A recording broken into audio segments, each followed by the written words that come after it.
His eyes glint just as brightly as the setting sun when he assumes a defensive position. Rightly so, since I'm not an opponent who should be taken lightly. I've killed more people than I like to recall. If Halva's intelligent, he'll remember. You're curious about her, he says. The Silas glances at the Tulgan male standing close to Selene and the red-headed woman located underneath the general's tent. Ramek won't let you fuck her. The warden can piss off. I intend to have what's mine. I bend my knees and tilt my head. Shall we dance?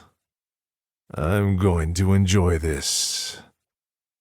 The announcer gives us the signal to begin, and I wait for Halva to make the first move. He was a guardian, a soldier who defended our house with great honor for many years before our captivity.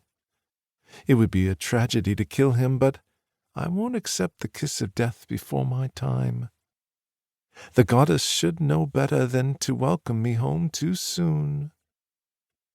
If she does, I'll try to fuck her for that injustice. Halva swipes his axe in a long arc that has me jumping back to avoid being sliced in the abdomen. Our scales are like steel, but the flesh of my stomach is soft and vulnerable, as are the undersides of my arms.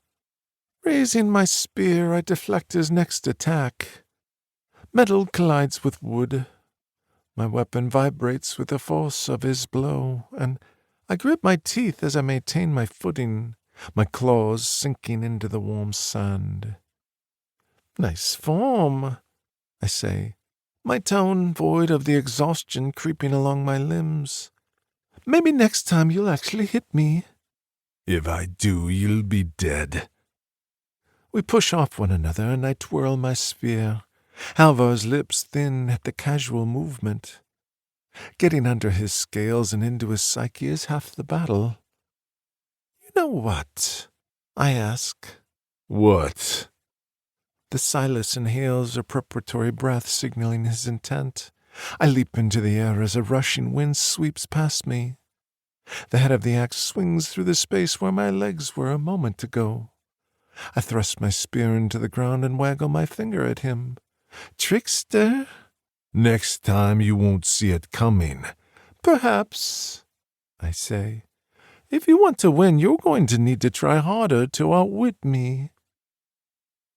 Halvar inches forward while my gaze remains on his face, and my feet stay planted.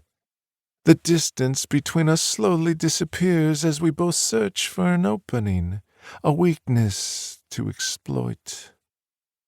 I'll never understand why you, he says, of all the Silas in our nest, were chosen to be our leader. You're a sly bastard, but there has to be more to it than that. What is your secret? My mouth tilts up into a smirk. I have a big cock, a mighty weapon of mass destruction that puts fear into the hearts of many. Why else? I shrug. It's a perfectly logical reason. That type of behavior is exactly what I'm referring to, he says. You're never serious, and always have some idiotic retort spewing from between your lips. I lift a brow. You say that as though you aren't prone to outlandish remarks. Do yourself a favor and suck the teat of the goddess like the youngling you are. That provocation has my opponent swinging at me, and I jump back, adding dance steps to the end of my maneuver.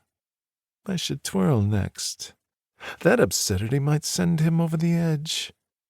A vein throbs widely on the side of Halvar's neck, and when he opens his mouth, droplets of venom land on the sand. I gesture to his fangs. You might want to save that. Your venom might not kill me, but you could slow me down if you get close enough. The male's nostrils flare, and his forked tongue shoots out to flap in the air. If I bite you, it'll be to rip your throat out. So angry. I shake my head.